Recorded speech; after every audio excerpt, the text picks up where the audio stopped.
नमस्कार ओडिशावासी शुभ संध्या। आज संध्या रही देश विदेश राज्यर 20 गुरुत्वपूर्ण खबर खबरटी देखा पूर्व आपंकर भल पाइबा स्वरूप भिडियोटी गोटे लाइक करी कमेंट रे आपण मानकर जिला ना लिखिदेवे जहाँफल प्रत्येक दिन आप जिलार खबर पाइपर। तेज कौन रही आज खबर चलता नजर ओडिया नववर्ष कैलेंडर उन्मोचित श्रीमंदिर प्रशासन सूचना केन्द्र में क्रय उपलब्ध। तेज ओडिया नववर्ष अवसर प्रकाश पाई श्रीमंदिर पर्वपर्वाणी और जानी यात्रा कैलेंडर पूर्व यह कैलेंडर मुद्रण पर एवं देवाप्रण होइतिबा बेले माननीय मुख्यमंत्री मोहन चरण माझी द्वारा श्रीमंदिर रे सिंहद्वार निकट में लोकार्पित होइछि। सेपरि प्रथम थर लागि प्रकाशित श्रीमंदिर रे सुदृश्य सूचना पुस्तिकार एवं लोकार्पण होइछि। तेबे एही अवसर आईन मंत्री पृथ्वीराज हरिचंदन, राजस्व मंत्री सुरेश पुजारी एवं मुख्य शासन सचिव मनोज आहूजा एवं श्रीमंदिर मुख्य प्रशासक अरविंद पाड़ी, पुरी जिलापाल एमिति समस्ते कर्मचारी उपस्थित थिले।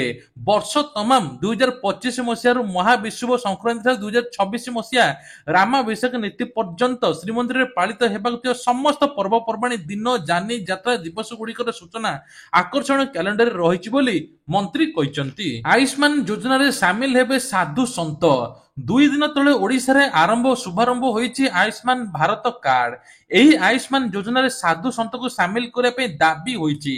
आयुष्मान भारत योजना रे साधु संत को सामिल पे अपील होईछि। पुरीर साधु समाज पक्षरु एतर केंद्र मंत्री स्वास्थ्य मंत्री दाबी पत्र पठाइछि। दाबी पत्र लिखा जाय जे राज्य में 40,000 अधिक साधु संत रही तेणु सेमानक स्वास्थ्यगत समस्या सेमानक एही योजना सामिल करने दाबी होईछि। कारण सरकार राज्य में एही आयुष्मान कार्ड शुभारंभ करिसंती। एही योजना रे प्राय प्रत्येक लोक सुविधा मिलुछि बोली कुआ जाउछि, मात्र अल्प किछि एथिरु बाद पडुचंती। तेबे एहारि भितरे साधु संत मानक एही योजना सामिल करा पे मध्ये अपील करा जायछि। 4 जिले में 3 घंटा जाए प्रबल वर्षा, झड़ तोफान, कुआपथर वर्षा सतर्क कराइला पाणीपाग विभाग। भुवनेश्वर स्थित आंचलिक पाणीपाग विभाग केन्द्र सूचना दी रायगड़ा, नवरंगपुर, नुआपड़ा, कोरापुट जिला को सतर्कता कराई। 40 ରୁ 50 किलोमीटर पवन बोहिबा सहित कुआपथर वर्षा हो बोली सूचना मध्ये देइछि। आगामी 24 घंटा भितर राजधानी भुवनेश्वर, कटक एवं अन्य जिला मानकर किछि स्थान रे मध्यम धरण वर्षा हो बोली पाणीपाग विभाग सूचना देइछि। आसंता 19 तारिख पर्यंत राज्य में विभिन्न स्थान रे काल बैशाखी प्रभाव जारी रहियो बोली एपटे पाणीपाग विभाग सूचना देइछि। मिलिबो मागणा स्वास्थ्य सेवा। नमस्ते योजना रे एही कर्मचारी को मिलिबो मागणा चिकित्सा। आरंभ हैला रजिस्ट्रेशन। सफाई कर्मचारी को स्टोरेज, मैनुअल एवं सेप्टिक टैंक सफा करने समय रे दुर्घटना जनित असुविधार सम्मुखीन हेबाकु पड़िबो नाही। सेमाने नमस्ते योजना रे स्वास्थ्य सुविधा पाई परिबे। एथिपई कर्मचारी को म्युनिसिपालिटी कॉर्पोरेशन पंजीकृत कराइछि। तबे नमस्कार एहा केंद्र सरकार एक योजना। एही पूर्ण नाम हेउछि नेशनल एक्शन फॉर मेकानाइज्ड एवं सैनिटाइज इकोसिस्टम। ता सहित यही उद्देश्य होउछि जे स्टोरेज एवं सेप्टिक टैंक सफा करने समय नियोजित कर्मचारी को सुरक्षा सुनिश्चित करबा। स्टोरेज मैनुअल सफा करने समय गैस जो श्रमिक माने प्रायतः मृत्युवरण करती, चेताशून्य होई पड़ती। अनेक मामला सामना को मध्य आछि जेउठारे कर्मचारी को मृत्यु पर पीड़ित परिवार को कौन रोजगारक्षम सदस्य नथिले मध्य अचित कर्मचारी आर्थिक व्यवस्था किछि नथिला। एथर सरकार तरफ परिवार को चिकित्सा सुविधा मिल परिबो।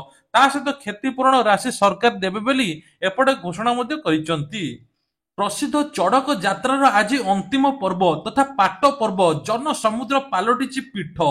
विश्व प्रसिद्ध बाबा चंदनेश्वर शैव पीठ में अनुष्ठित हेउथिबा चड़क यात्रार आज होछि पाट पर्व। गतकाली अनुष्ठित होइतिला महालीला पर्व। तेबे कुआ जाउछि जे एही नील पर्व रे मंदिर परिसर नील पोखरीरु तंबी काठ उठाई मंदिर चतुर्पार्श्व परिक्रमा करा जाय नीतिकांत समापन होइतिला। काल बैशाखी सत्ते मध्ये लक्षाधिक भक्तों बड़ भीड़ मध्ये जमिथिला। ता सहित मध्ये आज होउछि शेष दिन, जाफल 4 लाख रु अधिक श्रद्धालु समागम होइचंती। 13 दिन धरी अनुष्ठित होइतिला ए चड़क मेला बा पाट पर्व। श्रेष्ठ उत्सव उद्यापन उत्सव आज हेउछि। तेबे आज पर्व हेउछि भातृत्वर पर्व। अंधुणी मां कोळरु छुआ झांपी नेला दुर्बृत्त। राजधानी रे चांचल्य। अंधुणी मां कोळरु दुर्बृत्त माने ता छुआ को छड़ाई नेइचंती।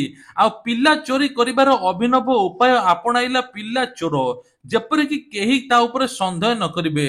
सेतिपई प्रथमे मां एवं पिल्ला को जूस पिया को देला दुर्बृत्त, परे पिल्ला को मोबाइल देखाइला। ଆଉ ଖେଳାଇବା ବାହାନାରେ ମା କୋଳରୁ ପିଲାକୁ ନେଇଗଲା ପିଲା ଚୋର। ସେପଟେ ଯେହେତୁ ମା ଜଣକ ଅନ୍ଧ ଥିଲେ କିଛି କରିପାରୁନାହାନ୍ତି, ଏହାର ଭରପୁର ଫାଇଦା ଉଠେଇଲା ଦୁର୍ବୃତ୍ତ। ଏହି ଘଟଣାଟି ରାଜଧାନୀ ଭୁବନେଶ୍ୱରରେ ଏବେ ଚାଞ୍ଚଲ୍ୟ ଖେଳି ଯାଇଛି। ତେବେ କୁହାଯାଉଛି ଗତକାଲି ରାତି ପ୍ରାୟ 3ଟା ସମୟରେ ରାମ ମନ୍ଦିର ପାଖରୁ ଅନ୍ଧୁଣୀ ମା କୋଳରୁ 1.5 ବର୍ଷର ଛୁଆକୁ ଝାମ୍ପି ନେଇଛି ଦୁର୍ବୃତ୍ତ। ସେପଟେ ପିଲାକୁ ଫେରାଇ କହି କାନ୍ଦି କାନ୍ଦି ଗୁହାରି କରୁଛି ଅନ୍ଧ ମା। ସେତେବେଳେ ପିଲା ଚୋରି ହୋଇଥିବା ମହିଳା ଜଣକ ଖାରବେଳ ନଗର ଥାନା ଦ୍ୱାରସ୍ଥ ହୋଇଛି। ଅଭିଯୋଗ ପରେ ପୋଲିସର ତଦନ୍ତ ଆରମ୍ଭ ହୋଇଛି। ବିଭିନ୍ନ ସିସିଟିଭିକୁ ଯାଞ୍ଚ କରାଯାଉଛି। ଅଙ୍ଗ ତସ୍କରୀ କିଡନାପ କରାଯାଇଥିବା ଶିଶୁର ମା ମଧ୍ୟ ଅଭିଯୋଗ କରିଛନ୍ତି। ଦୀର୍ଘ 5 ବର୍ଷ ହେବ ରାମ ମନ୍ଦିର ସାମ୍ନାରେ ଅନ୍ଧୁଣୀ ମା ଜଣକ ଭିକ୍ଷାବୃତ୍ତି କରି ଚଳୁଥିଲେ। ପୂର୍ବରୁ ଏମିତି କେବେ ବି ଘଟିନଥିଲା। ଗତକାଲି ପ୍ରାୟ ରାତି 12ଟାରୁ ଦୁର୍ବୃତ୍ତ ରାମ ମନ୍ଦିର ପାଖକୁ ଆସି ଜୁସ୍ ଦେଇଥିଲେ। ଜୁସ୍ 2 ଜଣଙ୍କୁ ପିଆଇଥିଲେ, ଆଉ ପିଲାଟିକୁ ମୋବାଇଲ ଦେଖାଇଥିଲେ, ଆଉ ପିଲାଟିକୁ ମଧ୍ୟ ଚୋରି କରିକି ନେଇ ଯାଇଛନ୍ତି। ତେଣୁ ଏନେଇ ପୋଲିସ ମଧ୍ୟ ତଦନ୍ତ ଚଳାଇଛି। ଆଜି ହେଉଛି ରାଜଧାନୀ ଭୁବନେଶ୍ୱରରେ 77ତମ ପ୍ରତିଷ୍ଠା ଦିବସ। ପ୍ରତିଷ୍ଠା ଦିବସ ଉପଲକ୍ଷେ ସଜେଇ ହୋଇଛି ରାଜଧାନୀ। ଆଜି ପ୍ରତିଷ୍ଠା ଦିବସରେ ରାଜଧାନୀ ବିଭିନ୍ନ କାର୍ଯ୍ୟକ୍ରମ ମଧ୍ୟ ହେଉଛି। ସମସ୍ତ ସରକାରୀ ବିଭାଗ ସମେତ ବିଏମସିର 67 ୱାର୍ଡରେ କାର୍ଯ୍ୟକ୍ରମ ଆୟୋଜିତ ହେବ।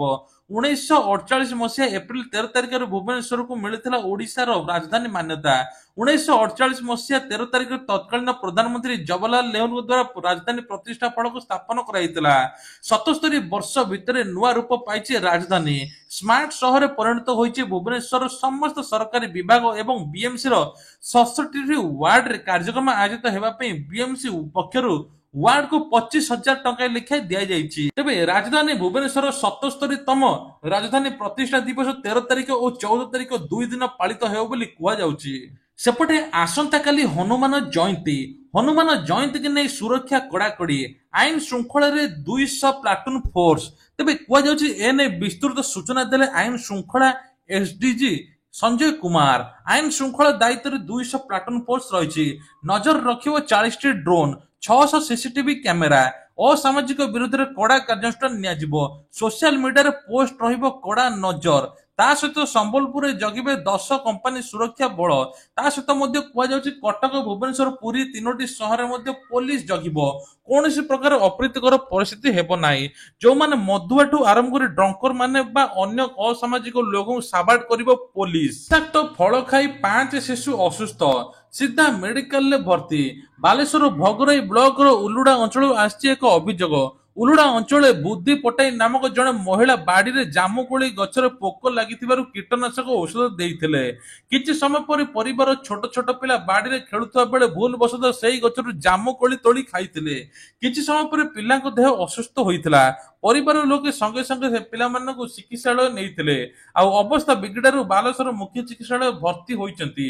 ତେବେ ଚିକିତ୍ସା ପରେ ପିଲାଙ୍କ ସ୍ୱାସ୍ଥ୍ୟ ଏବେ କିଛି ସୁଧାର ଆସିଛି, କିନ୍ତୁ 4 ଜଣ ପିଲା ଏବେ ଗୁରୁତର ଅଛନ୍ତି। ଶ୍ରୀମନ୍ଦିରରେ ରଥଯାତ୍ରା ପାଇଁ ପ୍ରସ୍ତୁତି। ତେବେ ରଥ ଚିରଟ କାର୍ଯ୍ୟ ମଧ୍ୟ ଆରମ୍ଭ ହୋଇଛି। ଖୁବ୍ ଜଲଦି ରଥ କାମ ଆରମ୍ଭ ହୋଇଯିବ। ଏବେ ଶ୍ରୀମନ୍ଦିରରେ ଜଗିବେ 40 ପ୍ଲାଟୁନ ଫୋର୍ସ। ତା ସହିତ ମଧ୍ୟ ଏଆଇ କ୍ୟାମେରା ଲାଗିବ। ତେବେ ଭିଡ ନିୟନ୍ତ୍ରଣ ପାଇଁ ଏଆଇ କ୍ୟାମେରା ଲାଗିବ। ମହିଳା ଓ ପୁରୁଷଙ୍କ ପାଇଁ ସମସ୍ତ ପ୍ରକାର ସୁବିଧା ମିଳିବ। ଏନସିସି ସ୍କ୍ୱାଡ ପିଲା ମଧ୍ୟ ପାଣି ସିଞ୍ଚନ କରିବେ। ପ୍ରତ୍ୟେକଟି ଗଳି କନ୍ଦିରେ ପାଣି ମଧ୍ୟ ଦିଆଯିବ। ସମସ୍ତ ପ୍ରକାର ବ୍ୟବସ୍ଥା କରାଯିବ। ଏ ନେଇକି ମଧ୍ୟ ଚାଲିଛି। ଆଉ ଖୁବ୍ ଜଲଦି ମଧ୍ୟ ରତ୍ନଭଣ୍ଡାର ମରାମତି କାର୍ଯ୍ୟ ସରିଯିବ। ତାପରେ ଗଣତି ମଣତି ମଧ୍ୟ ହେବ। ତେବେ ରଥଯାତ୍ରାକୁ ନେଇ ବ୍ୟାପକ ପ୍ରସ୍ତୁତି କରୁଛି ଏଥର ପୋଲିସ। ଫେସବୁକରେ ବନ୍ଧୁତା କରୁଥିଲେ ସାବଧାନ, ନିଜକୁ ପୋଲିସ କହି 8,75,000 ଠକି ନେଲେ ମହିଳା। ତେବେ ବନ୍ଧୁତା ଆଳରେ ଠକି ନେଇଥିବା ମହିଳା ଗିରଫ। ନିଜକୁ ପୋଲିସ କହି 8,75,000 ଠକି ନେଇଛନ୍ତି।